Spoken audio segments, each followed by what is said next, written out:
Hello there, Mr. Sutton with the AB Calculus 613 Extra Practice number 2 solutions on volume with solids of revolution. On this problem, we want the volume that we get if we take the region between y equals x squared, y equals 3, and x equals 3, and revolve it around the x-axis. Let's go ahead and graph this to see what we're looking at. So firstly, we have y equals x squared, and I'll just do a zoom, zoom 4. I don't need to go too far out on this. And we also have x equals 3, a vertical line. So let me just quit out of here, and if you do second program, that gives you the draw menu. You can do vertical, option 4. We have a vertical line at x equals 3. Okay, so I have a region bounded in here that I want to revolve around the x-axis. All right, so to get around to this, I need my limits of integration. Clearly, that's going to be 0 and 3, because x equals 0 is where our parabola is intersecting y equals 0, and 3, well, that's as far as you can go because you're bounded by this. So let me get my area function here, my cross-section area. Since this whole region has no separation between it and the axis of revolution, I'm going to use disks, so we'll do pi r squared for our cross-section area formula. R in this case is the distance between this x squared and the x-axis, so that is also x squared. And now let me just plug this in my calculator. I have to integrate this from 0 to 3, so 0 to 3 of a of x dx. So to do this on my calculator, I'm just going to put from 0 to 3 integral pi x to the 4th dx. And enter. Gives us 152.681. For this problem, I want to find the volume of the solid I get by taking the region between y equals 1 over x squared, y equals 0, and the vertical lines 1 and 3, and rotating all of that area around the line y equals -1. So let me graph this out so I can at least get a picture of what I'm trying to do here. So in my y equals, I've got 1 over x squared, and there isn't really anything else useful that I can graph in here other than this horizontal line, which I'm going to just do on the paper anyway. So let me zoom 6 this thing so I can at least have a rough sketch of the function. And let's see here. Let me zoom in a little bit. Zoom 4. All right, that's a little bit better. And now at this point, let me get my vertical lines in there. So quit out of here. I'll do second program to get my draw menu. Vertical lines, so option 4 vertical at 1. And let me quit out and get another vertical line. Let me just grab my input from before. Vertical line at 3. So here's a picture of what I'm trying to do. I'm trying to take this little region in here and rotate that around y equals -1, this horizontal line down here. So the good news is I've already got my limits of integration for this. We're just going from 1 to 3. We need to find the cross-sectional area formula, though. Since there's a big gap between my bounded region and my axis of revolution, this space in here, I'm going to have to use washers for this one, donuts. So I've got a of x equals pi times big R squared minus little r squared. For big R squared, that's the distance between the outer edge of my bounded region and my axis of revolution. So that's going to be 1 over x squared minus -1, so +1. And I'm going to be squaring all of that inside there. For my little radius, that's the distance between the inner portion of my bounded region and the axis of revolution. So that's going to be 0 minus -1, which is just 1, which I guess you can square and subtract, but you're really just subtracting 1. At this point, I'm going to use my calculator on the integral I'm about to show you. So we're getting volume by taking the integral from 1 to 3 of, well, a of x, all this stuff. Let me do that on the calculator now. To make things a little bit cleaner on the calculator, I'm actually going to put my area function in my y equals. So let me do, let's see, a pi, open a parentheses, and now in here I have to open another parentheses, and I've got 1 over x squared plus 1. Now I stored 1 over x squared as y1 in my calculator, so I'm just going to do alpha trace y1 so I don't have to rewrite that. Add 1, close that parentheses, and square it. Now I have to subtract 1 squared. which is really just minus 1. And then close the outer parentheses. Let me quit out of there now.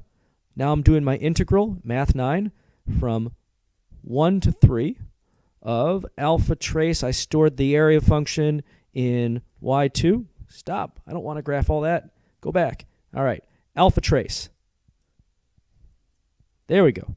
And y2. And then let me put a dx here. There we go. So that's going to be 5.197. I feel like it went even faster since I graphed it first, but you don't really need to graph it first. Just get the answer. For this free response problem, we have this graph here with R as a region enclosed by the square root of x. That's this top function, even though they didn't label it.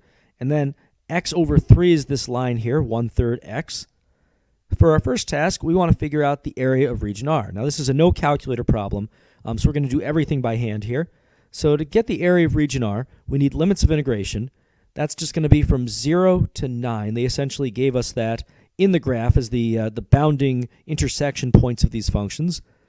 So let me just do an integral from 0 to 9, and we're going to have to do top minus bottom now. So that's going to be, I'll rewrite this as x to the 1/2 minus 1/3 x dx. Integrating this by hand, I'm going to have to take the antiderivative. This first one bumps up to an exponent of 3/2, multiply by the reciprocal of that, 2/3. So that's 2/3 x to the 3/2.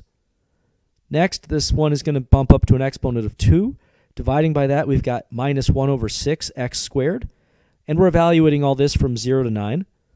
So I have all this stuff with 9 plugged in.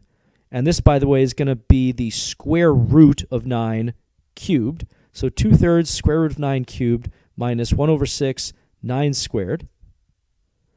Minus all this stuff with 0 plugged in, which, I mean, it's just going to be 0, so you can write it or not.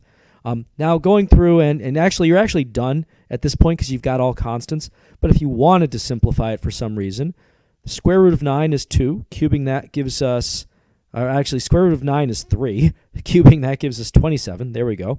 2/3 of 27 is 18. And then for this other piece, we have 9 squared is 81 over 6. We can reduce that by 3's to 27 over 2. This is all 0. 18 minus 27 over 2, that's really 36 over 2 minus this. So that's going to be 9 over 2. And that's about as good as it's going to get. For this problem, they want us to write but not evaluate an expression with integrals that gives us the volume of the solid when we revolve R around the horizontal line y = 4. I'm going to start by drawing that line up here. Since I have a space between my axis of revolution and the bounded area, that means I need to use washers to give me that hollowed out look to the solid. So I'm going to start with a of x equals pi times big R squared minus little r squared. That's my washer formula there. For my big R, the outer radius, that's going to be the distance between my axis of revolution and the further away part of the bounded region. So this is going to be pi times 4 minus h of x. That was that x over 3 function in there, and we're squaring that stuff. Minus, now my little r, that's going to be 4 minus the closer function. So that's going to be 4 minus g of x quantity squared. So that's a of x. Now I have to integrate this thing from 0 to 9, so I'm just going to say volume equals 0 to 9, integral of 0 to 9 of a of x dx. And since I already told you what a of x is right here, there's no need for me to rewrite it. For this problem part, they want us to find the maximum vertical distance between g and h on the interval from 0 to 16. So note that this is beyond what they gave you in the graph here.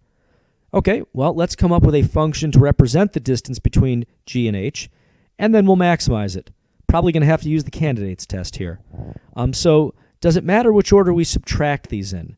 Is it g minus h or h minus g? Since we're just going to be taking the absolute value of all of our answers and comparing them that way, it doesn't really matter, but I'm going to do g minus h. So I'm going to write d of x equals g of x minus h of x, which I'm not going to bother writing out more explicitly what that is, because I'm just going to turn right around and take the derivative of this thing. So d prime, so I'm getting critical values here, d prime, if you take x to the 1/2 and use your power rule, that's going to be 1/2 x to the negative 1/2. And then derivative of x over 3 is just going to be 1/3. So this is going to be minus 1/3. And now we need to set that equal to 0 and solve. To make my solving life a little bit easier, I'm going to multiply this whole equation by 6. So that'll give me 3x to the negative 1/2 minus 2 equals 0. Now let's add 2 over here and divide by 3. So that's 2/3. And to solve for x, I'm just going to take the reciprocal power on both sides. So raise both sides to the negative 2. That's going to give me, let's see, 2 over 3 to the negative 2, which really means I've got 3 over 2 to the positive 2, which is going to be 9/4. So that's our critical value. And remember, this was a no calculator problem. We had to do all of this by hand. So we did need to simplify this because we're about to use it as a critical value. Now let's do our candidates test. So we are going to be plugging in the endpoints, which would be 0 and 16, and also this critical value of 9/4 into my d function up here. So I'm going to be doing, let's see here, g of 0 minus h of 0. That's just going to give me 0 in both cases. So d of 0 is just 0. Probably not the max because we're taking the highest absolute value here. Next, let's do d of 9/4. So that's going to be the square root of 9/4 because that's what the g function does, minus 1/3 times 9/4. This is really what you get if you have 9/4 over 3. You're just multiplying 9/4 by 1/3. So that's going to be, let's see, 3/2 minus, this is going to be 9 over 12, which is 3/4. 3/2 minus 3/4, that's really 6/4 minus 3/4, which is another 3/4. So far, that's the winner. Let's see if we can get any better at 16 as an input value. So we'll have the square root of 16 minus 1/3 times 16, or 16/3. So 4 minus 16/3, that's really 12/3 minus 16/3, or negative 4/3. So this is lower in terms of the actual number than the 3/4 we got over here, but it has a higher absolute value. 4/3 is bigger than 3/4.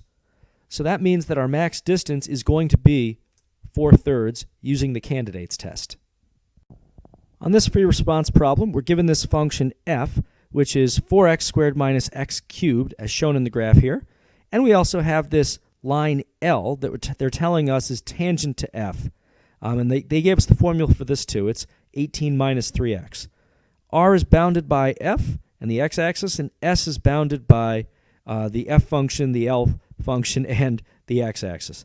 Now, for the first part, we're not doing anything super ambitious. We just want to show that L is actually tangent to the graph of f of x at the point x equals 3. So there's a few ways to do this. One thing that you need to establish two things to show that L is actually tangent to the graph without just saying, hey, in the problem you said L was tangent to the graph. To show it's tangent there, you need to show first off that it actually intersects this graph at x equals 3. So we would need to, one way to do this would be to plug 3 into both functions and show we get the same y value, and then take the derivative of both of these and show that at 3 we have the same derivative. If you have the same derivative at the same point, then one thing is tangent to another. Another way to do this that I think is maybe even a little more efficient is actually just to find the tangent line of f at 3 and show that it turns into this thing they gave us here. So in general, tangent line formula, I have L of x equals f of a plus f prime of a times x minus a. In this case, a is 3. So this tangent line here, if it really is tangent, should have the format f of 3 plus f prime of 3 times x minus 3. So what's f of 3?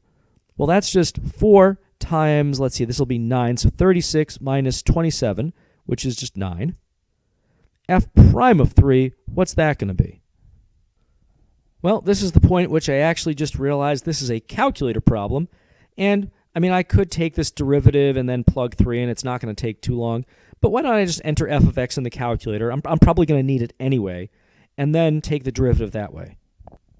So here we go. I've got f of x entered in as my y1 and y equals.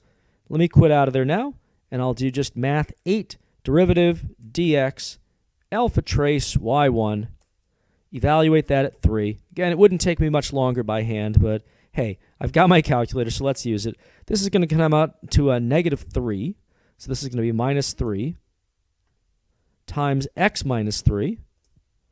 And now I have to show that this expression and this expression are actually the same.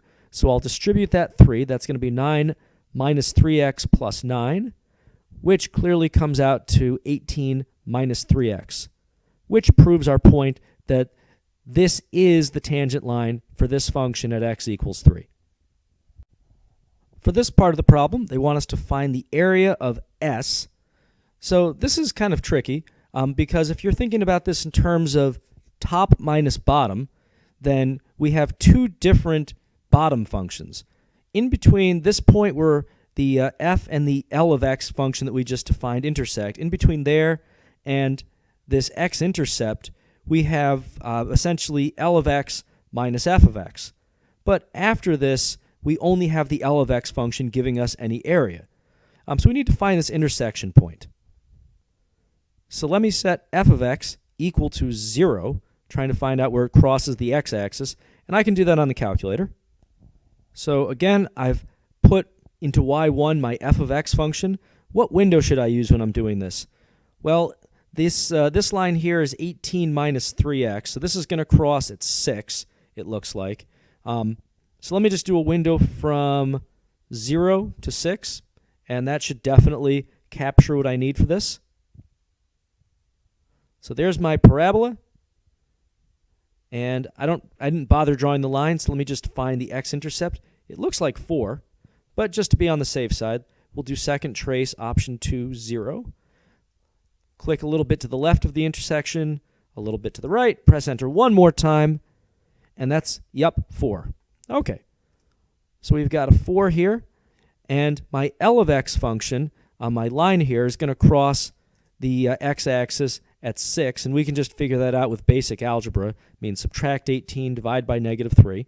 So that happens at x equals 6. So then, here's what I need to put in my calculator. My volume of S is going to be the integral from, this is going to be, let's see here, 3 to 4 of, this is going to be L of x minus f of x dx, plus an integral from 4 to 6 of just L of x dx. And let me go ahead and plug that in now. So before I can really do this efficiently, I want to enter my 18 minus 3x function as y2. And now let me go ahead and set up those two integrals. So I have math 9 integral from 3 to 4. And I've got, let's see, I want to do basically y2 minus y1, L of x minus f of x. So alpha trace y2 minus alpha trace y1 and dx. And now to that, I'm going to add another integral, so another math 9, this time from 4 to 6. And I just want L of x in there, so alpha trace just y2 dx. Press enter on all of that. 7.917 if we round it off. For this next part, this is a fairly straightforward problem. They just want the volume of the solid when r is rotated about the x-axis. So the nice thing about this is that r is completely bounded by the axis of revolution. It's flush with the axis. So that means we can use disks pi r squared as our cross-sectional area model. So we've got pi r squared, that's the function that we need to define in terms of x now. The radius, that's just the distance between the outer part here and the axis of revolution. So that's just the distance given by the f of x function. So I'll just write this as pi times f of x squared. And now let me put that in my calculator. So I'm going to have the integral from 0 to 4 of a of x dx. And now it's time for the calculator. So the way I entered that on my calculator, integral 0 to 4, I have pi times, and since I put f of x and y1, I've just got y1 squared and then a dx. So my volume is going to be 490.208.